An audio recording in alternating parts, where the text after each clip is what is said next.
When I was young, my mom used to tell me stories about my grandpa.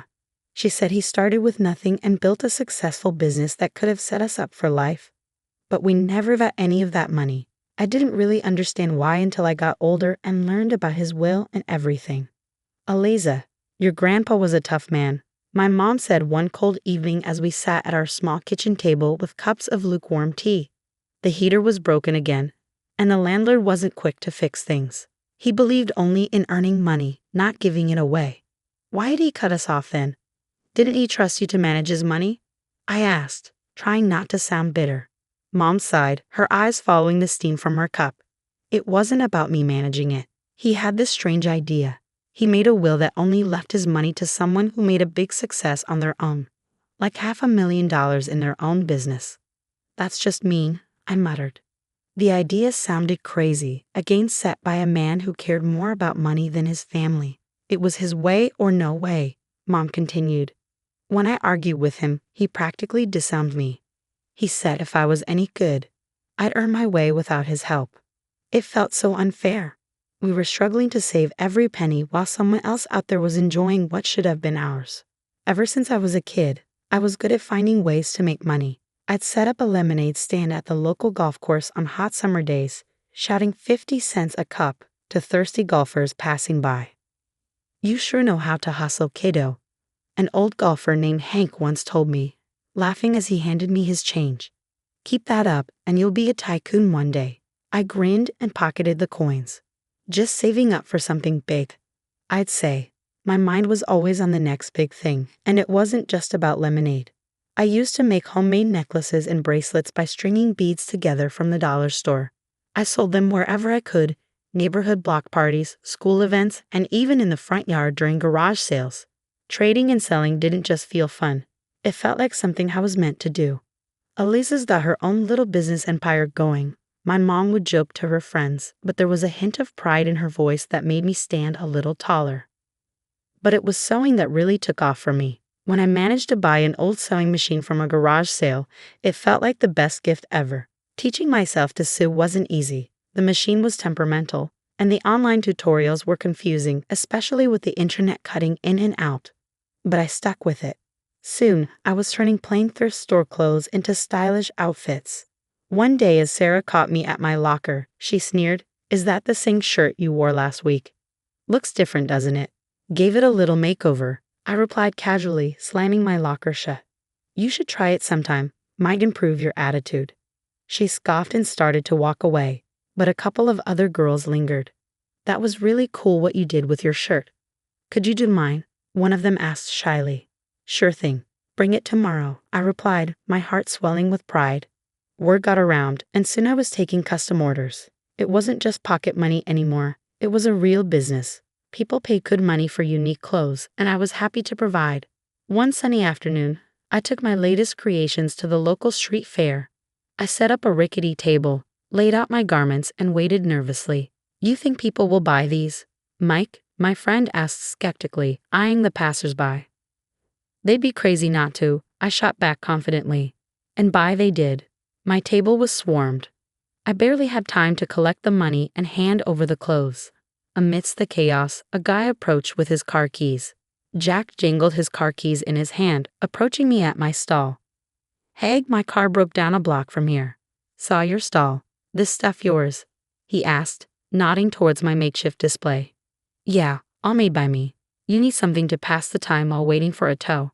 I joked, handing him a shirt. He laughed genuinely, head thrown back. Actually, I was wondering if you do men's stuff too. Sure do, I replied, pulling out a few pieces I'd experimented with. He looked them over, then at me with a spark of interest.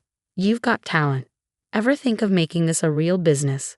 Every day, I said, not missing a beat. His smile widened. I'm Jack, by the way.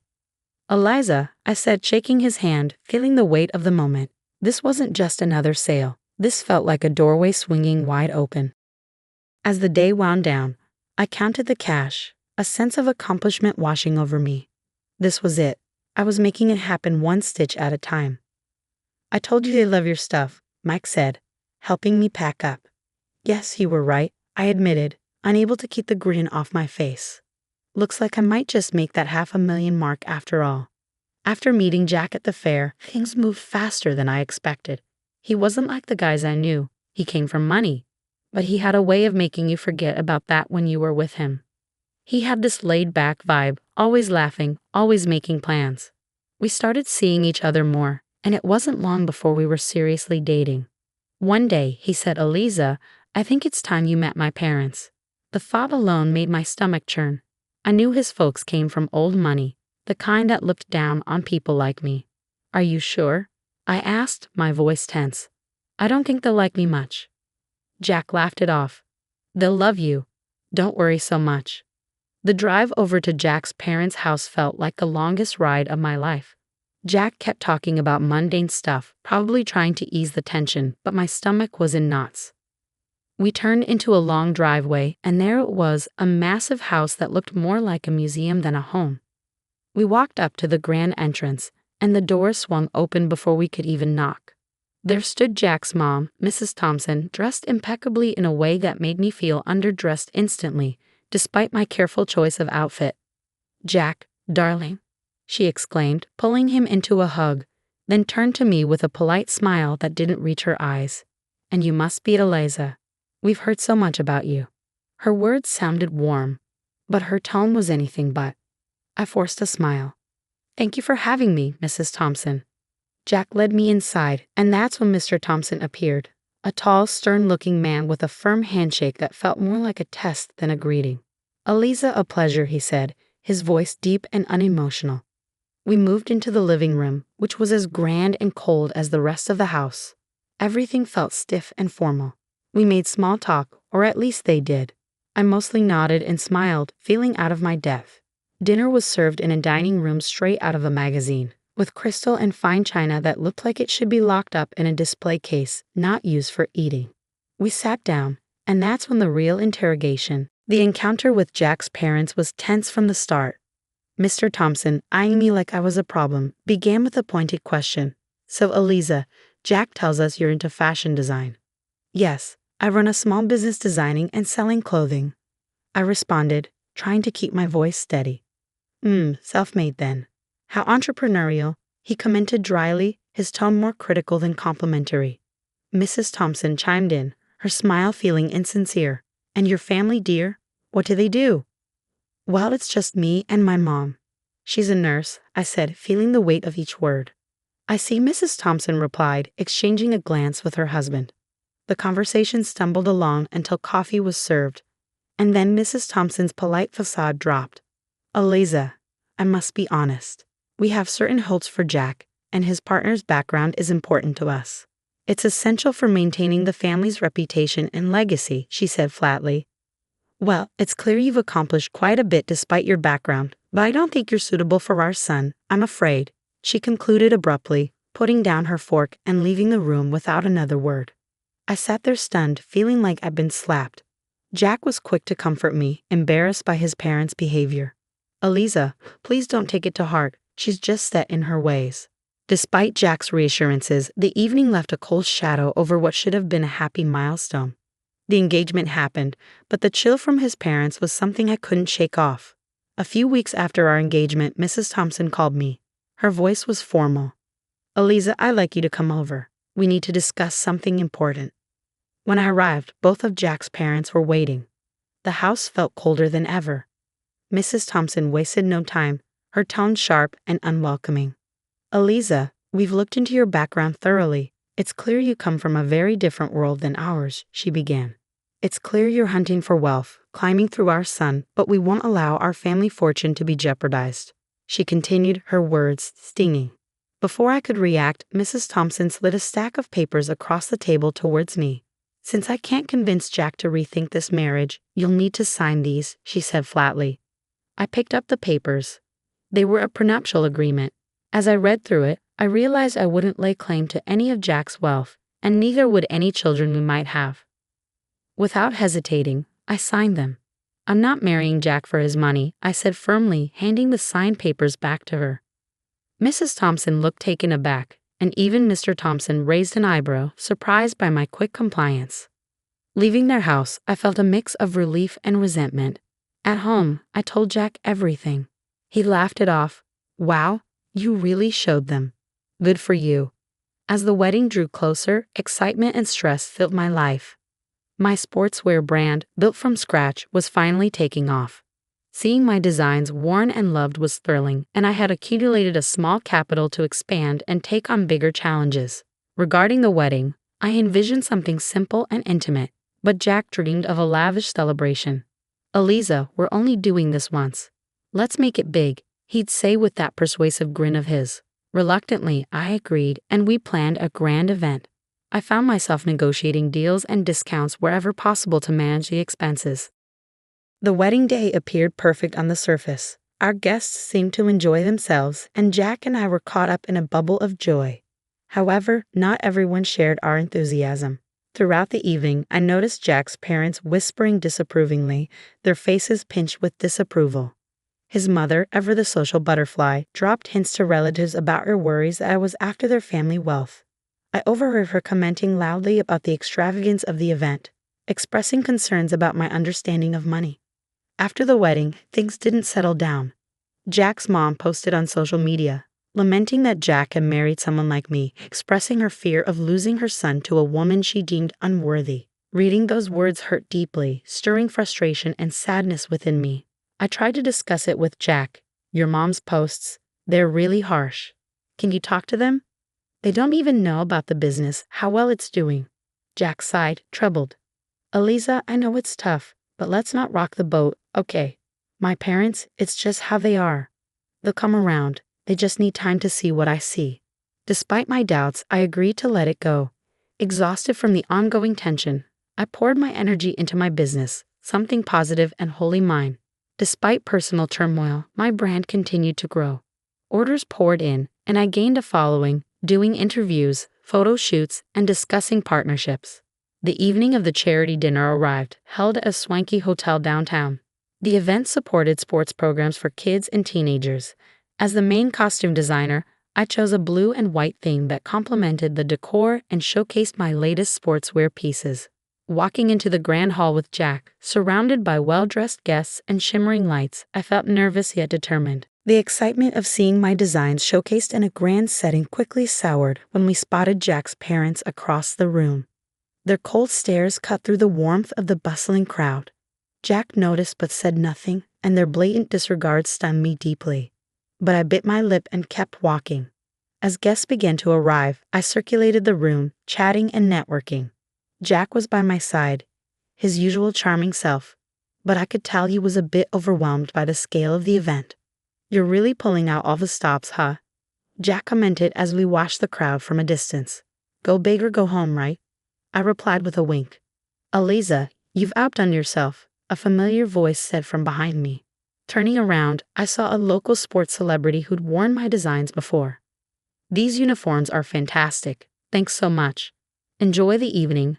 I smiled, handing them a business card. Let's catch up soon.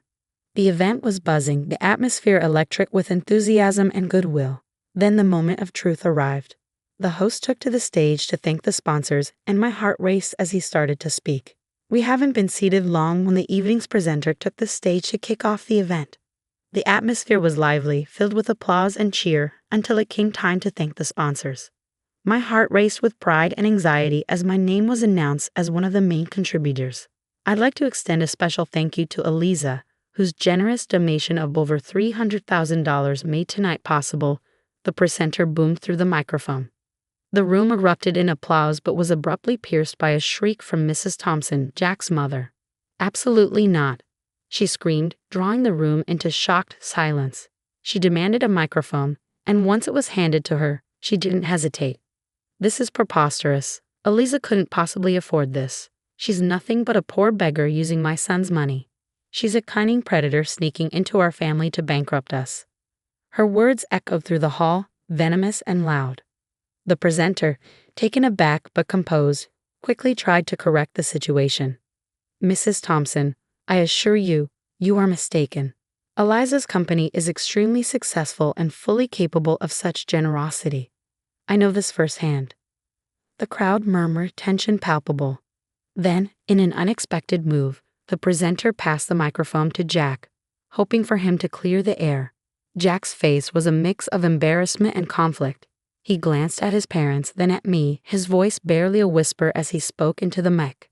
"I have nothing to say," he said, then walked over to his parents, leaving me standing alone amidst the sea of whispers. The weight of the moment settled heavy on my shoulders. I felt exposed and humiliated, not just by the accusations, but by Jack's refusal to defend me or affirm the truth about my success. The pride I had felt in my contribution was tarnished, overshadowed by the drama unfolding around me. Stepping into the spotlight, I approached the microphone, my heart pounding but my resolve clear. "Good evening, everyone. Thank you for being here tonight," I began, my voice steady despite the tumult of emotions. "Tonight, I'd like to share something very personal about my journey." The room fell silent, all attention on me. I started as a street entrepreneur, driven not just to make ends meet but by a dream. That dream led to the creation of a sportswear brand that many of you know now. Pausing, I looked around, meeting the eyes of young athletes and seasoned businessmen alike. When my company's profits hit $500,000, I fulfilled a promise to a very special person, my grandfather. He left a will stating that his inheritance would go to a relative who made their own success, reaching that exact figure in their business. Whispers filled the hall, and I took a moment to let that sink in. That inheritance has been used to fuel not just my personal growth, but to give back through charity, much like tonight's event. I continued. The crowd was listening, some nodding as I unfolded more of my story. After the pandemic, my business didn't just survive, it thrived, growing several times over. Every challenge faced was a stepping stone. As I concluded, I stood before them not just as a business owner, but as someone who believed in the power of perseverance and dedication. The room erupted into applause, some guests standing in ovation. I scanned the crowd, seeing faces light up with respect and admiration. But my eyes briefly caught Jack's parents. Their expressions, once haughty, now showed disbelief and embarrassment. They quietly exited the hotel. Jack, looking equally shaken, tried to approach me, muttering an apology. "Eliza, I just shook my head and walked past him, my emotions a mix of triumph and heartache. I needed space, not just from the evening's drama, but from everything. Deciding to stay at the hotel that night, along with my thoughts, my phone rang. It was Mom. Her voice was thick with emotion. "Honey, I saw everything. I just want you to know how proud I am to see you stand up there, telling your story, reclaiming your truth.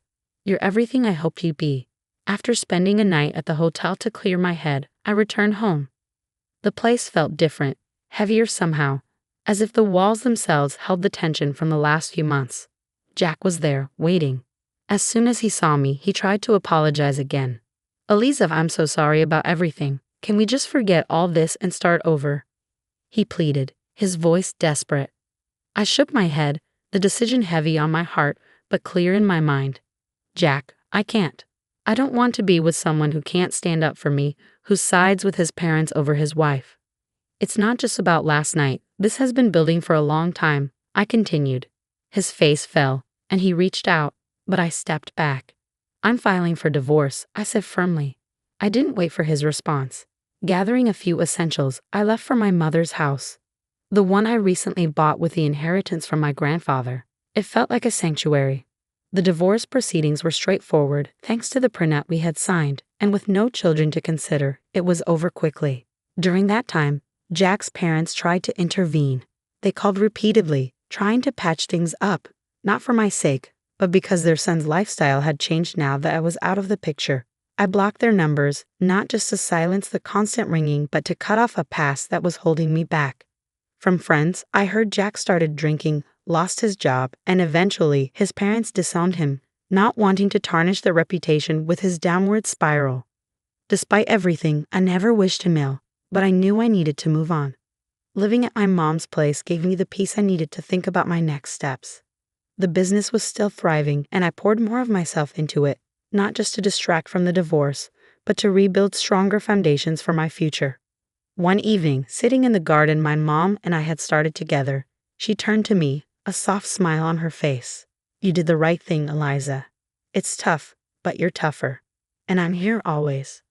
"Thanks, Mom. I know it's just a lot to process," I replied, feeling the weight of her support. As long as you remember that you're not just surviving, you're building, learning, and growing. That's what matters, she said, squeezing my hand. She was right. The end of my marriage wasn't just an ending.